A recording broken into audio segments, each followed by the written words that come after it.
The French and Indian War saw the French and British battle for land and power in North America. The British faced many losses in the first few years of the war. The Long War ended in a British victory. The victory changed the map of North America. Great Britain became a force to be reckoned with, but new problems arose. Great Britain and France signed the Treaty of Paris on February 10, 1763.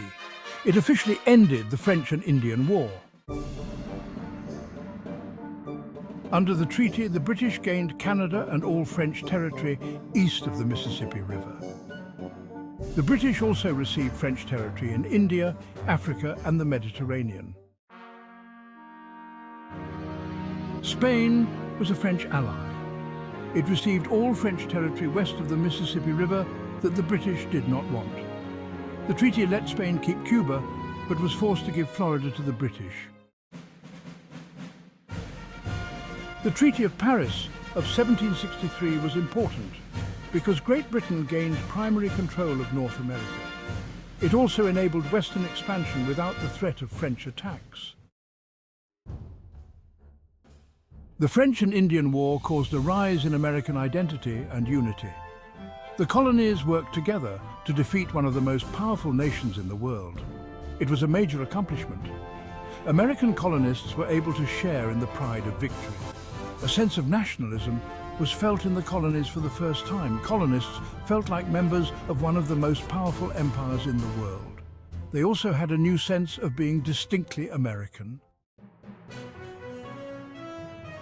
The war unified the colonists, but created disunity with the motherland. Some British officers were not kind to the colonists. They stripped colonial officers of their rankings. They treated the colonial troops like second-class citizens. British General John Forbes called the colonial militia an extreme bad collection of broken innkeepers, horse jockeys and Indian traders.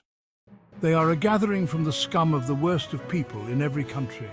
Colonists remembered this sentiment after the war. Great Britain accumulated debt throughout the war. The British government thought the colonists should help pay down the debts.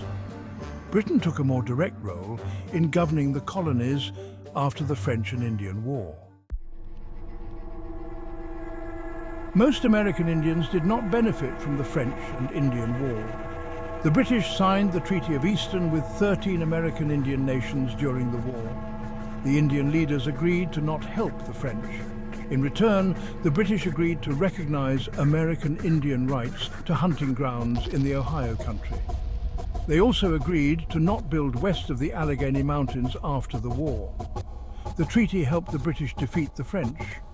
After the war, American Indians found that the British treated them like conquered people rather than allies.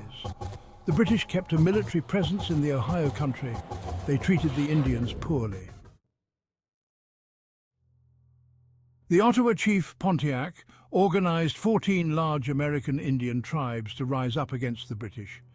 On May 7, 1763, Pontiac's war began. The tribes brutally raided towns and attacked civilians. The British defeated the rebellion in 1766. Pontiac, Michigan. Pontiac, Michigan is named after the Ottawa chief who led the large-scale war against the British in the Ohio Country and Great Lakes regions. The city was not established until 1818, but the area was Pontiac's home in the 1700s. Its location along the Great Lakes made it a prime location for business. The city is known for the General Motors auto plants that thrived there in the 20th century. Those plants produced Pontiac cars. It was also home to the Pontiac Silverdome, which was the largest NFL stadium until 1997.